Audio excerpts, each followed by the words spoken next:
Shalom Bapak Ibu Saudara, hari ini kita akan merenungkan bagian firman Tuhan yang terdapat di dalam kitab Kejadian pasal 46 ayat 1 sampai 34.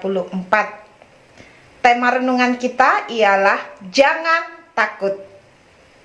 Bicara tentang takut, pastinya sebagai manusia kita pernah mengalami ketakutan.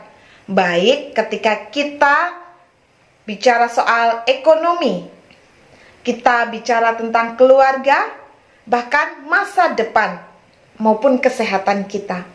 Ini menunjukkan bagaimana manusia penuh dengan keterbatasan, karena kita tidak pernah tahu apa yang ada di depan dan yang akan terjadi.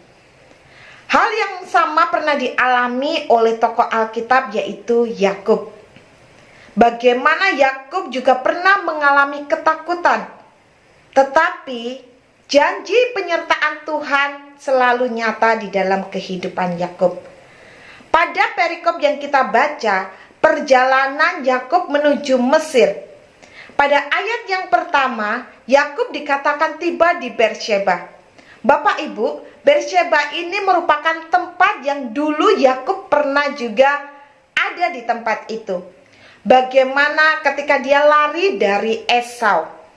Dan juga Tuhan menyatakan dirinya, sehingga Yakub memberikan korban persembahan sebagai ucapan syukur, dan tempat itu diberi nama Betel atau rumah Tuhan. Bapak Ibu, janji penyertaan Tuhan kepada Yakub juga terbukti. Ketika saat ini Yakub ada di Beersheba, Yakub kembali datang memberikan korban persembahan kepada Tuhan. Mengapa?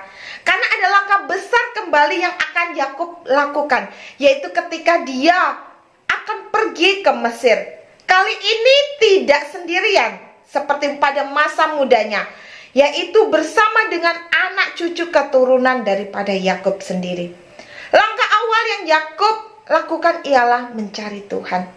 Dan Tuhan menyatakan melalui penglihatan bagaimana janji Tuhan yang dulu, sekarang, dan selama-lamanya tetap iya dan amin.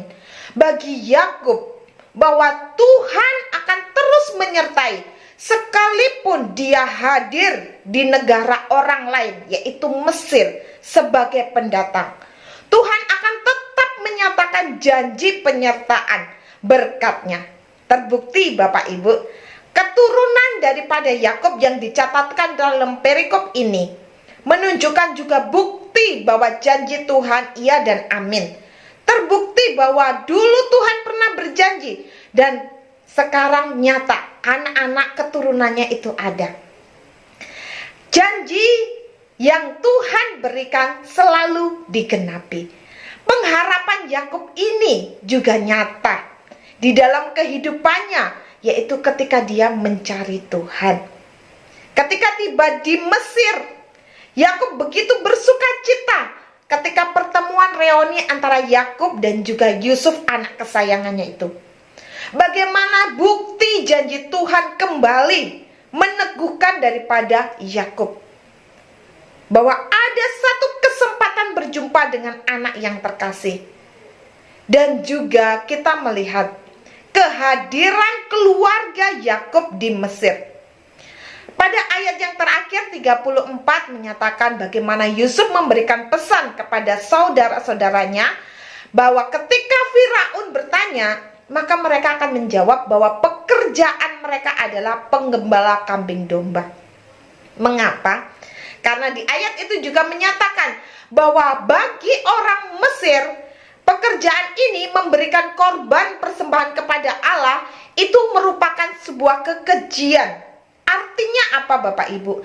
Ada satu perbedaan yang terjadi. Kehidupan Israel dan anak-anaknya sebagai orang percaya kepada Tuhan, dan kehidupan orang Mesir yang menyembah berhala. Bagi kehidupan orang percaya, kita harus menunjukkan, sekalipun mungkin pandangan seperti orang Mesir menganggap memberikan persembahan persembahan kepada Tuhan Allah merupakan satu hal yang tidak baik atau sesuatu yang menjadi kebodohan di pandangan orang Mesir, tetapi tidak bagi orang Israel dan anak-anaknya. Bagaimana mereka tahu ini merupakan bentuk ketaatan dan percayanya kepada Tuhan? Yusuf masih memiliki iman yang begitu besar sehingga mengingatkan. Nah, hal ini juga mengingatkan kita Bapak Ibu, bagaimana kehidupan kita di tengah orang-orang yang tidak percaya. Aksi kita, bagaimana cara kita, gaya kita yang berbeda dengan dunia. Sekalipun mungkin kita dianggap sebuah kebodohan, ya. Bagaimana sebagai contoh kita memberikan persembahan. Mengapa? Karena orang menganggap itu sebuah kerugian, tetapi bagi kita tidak. Dengan konsep yang benar, ini merupakan ucapan syukur kita kepada Tuhan atas kebaikan, atas penyertaan daripada Allah sendiri. Kehidupan kita yang harus berbeda dengan orang dunia, sebagaimana kita yang terus diperbaharui di dalam Kristus, yang dapat kita tunjukkan di dalam segala aspek kehidupan kita. Saat kita di rumah, saat kita bekerja, dan dimanapun keberadaan kita, kita bisa menjadi garam dan terang dunia. Kiranya ini juga menguatkan kita, supaya kita tidak takut menghadapi ancaman dunia maupun cibiran orang-orang, karena kita tahu kita memiliki Tuhan yang terus menyertai dan akan terus menolong kita. Seperti Tuhan menyertai Yakub dan keluarganya, Tuhan juga akan terus menyertai dan menolong kita. Kiranya Tuhan boleh memberkati. Amin. Ku ini Tuhan, puaskan